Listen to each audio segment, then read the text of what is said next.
Hey everyone, it's me Tasha, and today I want to talk to you about you stopped trying because no one was caring.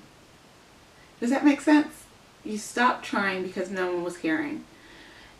No one knows you, so you didn't give your business long enough to catch on. You ready? Let's get started. So one thing I notice is people give up on their dreams super fast. I mean, they'll launch a business, let it be 6 months, heck, sometimes 3 months. No one's supporting me, no one's buying my products, no one's liking me on Facebook, no one's retweeting me. I'm just gonna give up. I'm gonna start a whole new business. That's what happens. Like, we just give up, we just let it just go down to the wayside.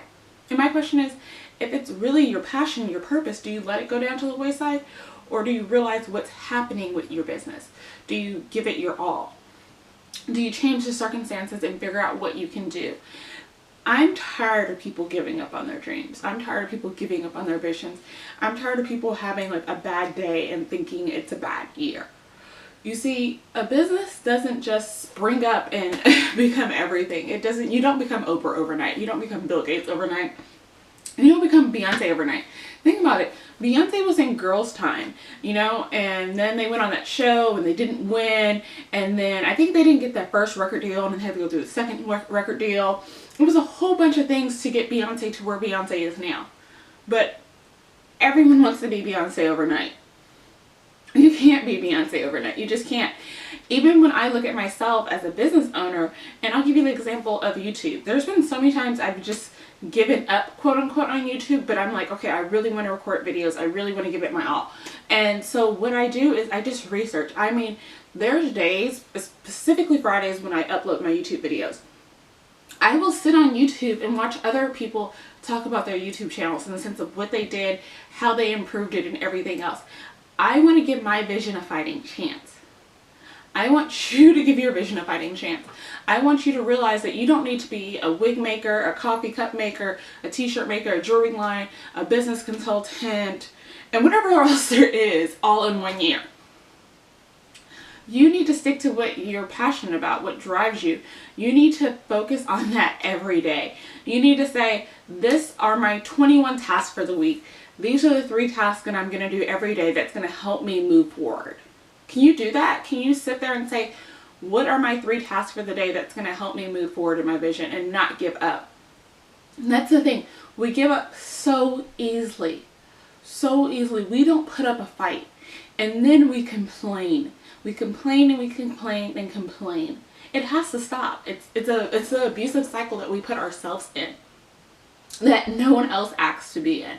My thing is, I believe every business, even if it takes you 10 business ideas, you should at least give it 18 months. At least give it 18 months. Give it a good 18 solid months of going after it day after day after day.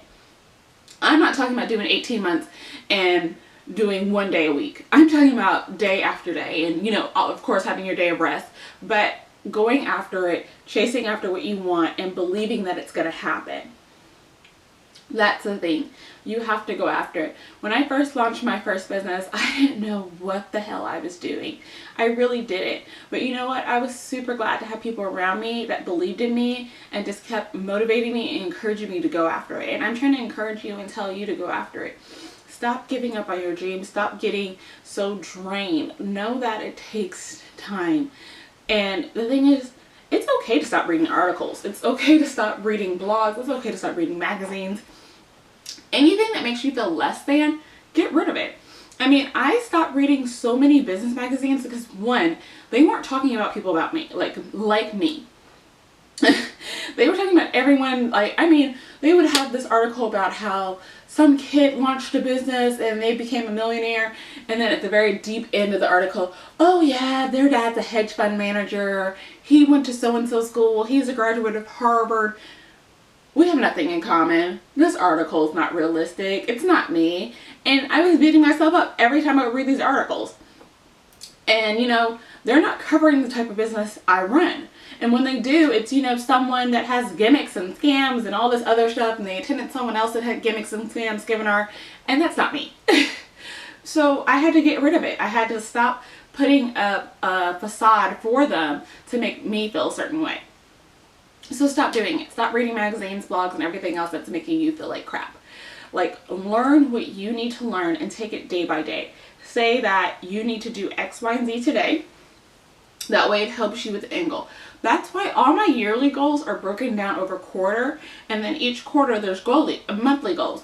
That way it all aligns together. I'm working smoothly across the board. You see how that works? Versus here, and all over. It does nothing for you. It does nothing for me. Our business just become chaotic. We become, frustrated, annoyed, and everything else. Know it takes time building a business. Know that you just can't give up. You can't give up because fetch didn't happen. Like, that's like my favorite thing to say. I either say stop trying to make fetch happen, or you can't stop because fetch hasn't happened. You have two options, It's like the 40-year-old rapper, they always say, that's trying to make it and it never happens. And then you have the person that has a great product and they're just going and they just give up on it. And then like 5 years later, someone has that same concept but they never gave up. You can't give up. You have to keep going and keep going. You have to believe that at some point this vision is going to become successful. And to close out, determine what success means to you. Don't let Webster or anyone else define success. If success is making $75,000 a year, hey, you're successful. If success is, making sure that your child gets to go to private school, you're successful. If taking care of your mom, paying off your student loan debt, whatever your terms are, it's your terms. That's what matters. If you have any questions, comments, or concerns, leave them below, and I will talk to you later. Bye.